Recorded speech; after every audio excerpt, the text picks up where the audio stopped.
Welcome to the Get Published podcast, sponsored by Brodie Consulting Group. To get more information about our coaching, publishing, executive ghostwriting, and podcast production services, go to getpublishedpodcast.com. Hello, I am Paul Brodie, and thank you for joining us for another episode of the Get Published podcast, where we help authors get published with a proven system that works. And today, we're being joined by Pattie Grimm, author of Quiet Women Never Changed History. Be strong, stand up, and stand out. Let's go kick some glass. I love that title. Pattie, welcome to the show. Thanks, Paul. It's a pleasure and honor to be here. Well, we are thrilled to have you. Are you ready to begin? I'm ready to begin. Let's go. All right. Question number 1. What is the one piece of advice that you would give to a first-time author who is currently writing their book? I would say go with your passion and write about something that you are so passionate about that you wake up thinking about. You walk around the house, the office, whatever, thinking about that thing. Write something you're super passionate about and be patient with yourself, because you're going to hit that moment when you're going to start to question yourself and say, what if they hate the book? What if what if they don't like the book? What if they hate me? Who am I to write this book? Just write the book, because the world needs to hear from you. I love that. And just to add to that philosophy too, with my books, I thought the same thing. And then I was like, you know what? I just want each and every one of my books to have the power of one. I want that book to be able to help one person. And if it does, it was totally worth it. And what I found is we've been able to help a lot of people with these books.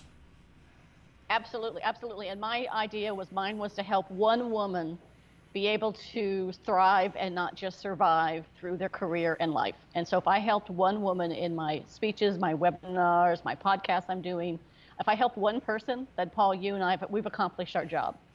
Absolutely. Getting some glass kickers out there. Absolutely. I love it. Well, Pattie, what do you feel is the hardest part about getting published?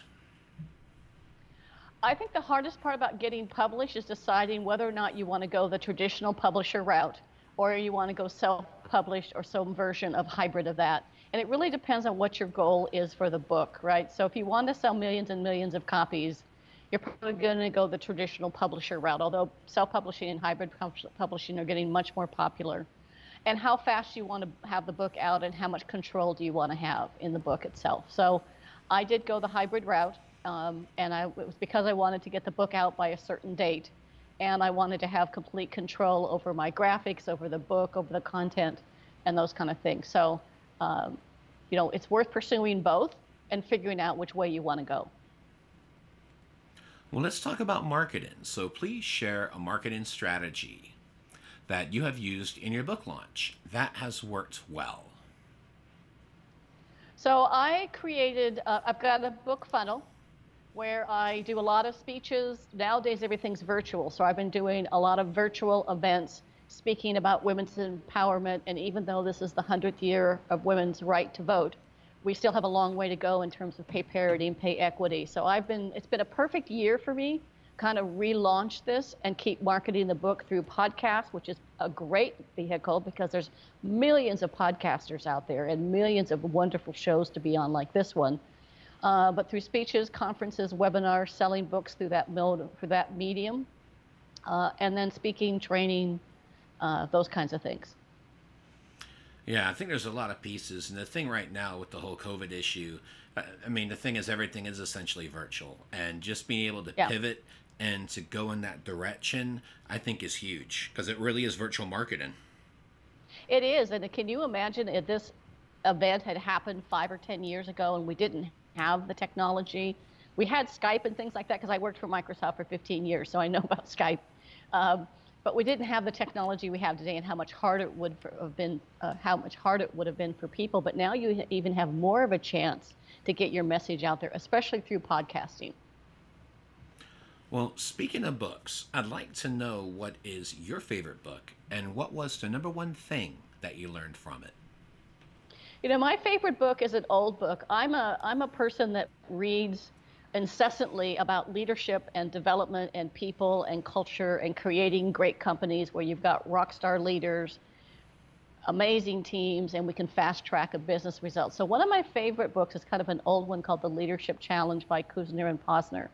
And what I love about the book, it really talks about, it's even more relevant today than it was when I read it 10 or 15 years ago, because it laid out so clearly what leaders need to do in terms of having the courage and conviction and the credibility to lead people through times of change. And it's so relevant today that I actually went back and kind of reviewed a couple of the chapters out of there in terms of what it takes to really lead people, because I call it the 5 Ps. The way you treat your people is the way they perform with your customers, which directly impacts their productivity and your profitability. And so that is such a clear message out of that book, that it's the way you treat your people that makes the difference, because how they treat your customers, it's going to make you or break you. And for a final question, what is your favorite quote and why? My favorite quote comes from Maya Angelou, and it says, "People won't remember what you said.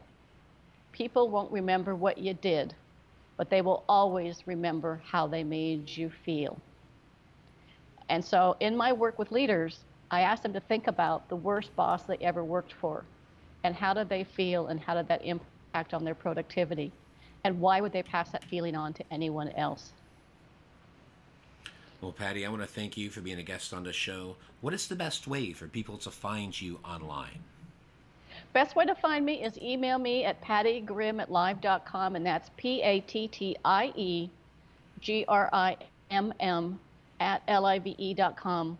And if your women listeners reach out to me, or your men listeners who have women in their life, I do have a special offer on the book that I can send them a link to the book as well. So this has been great. It's been fun, Paul. Pattie, thank you once again for being on the show, and I wish you all the best in your author journey ahead. Same to you. Thank you, Paul. Thanks again for joining us today. To learn more about how to get your book published with a proven system that works, grab a free copy of my book at getpublishedpodcast.com.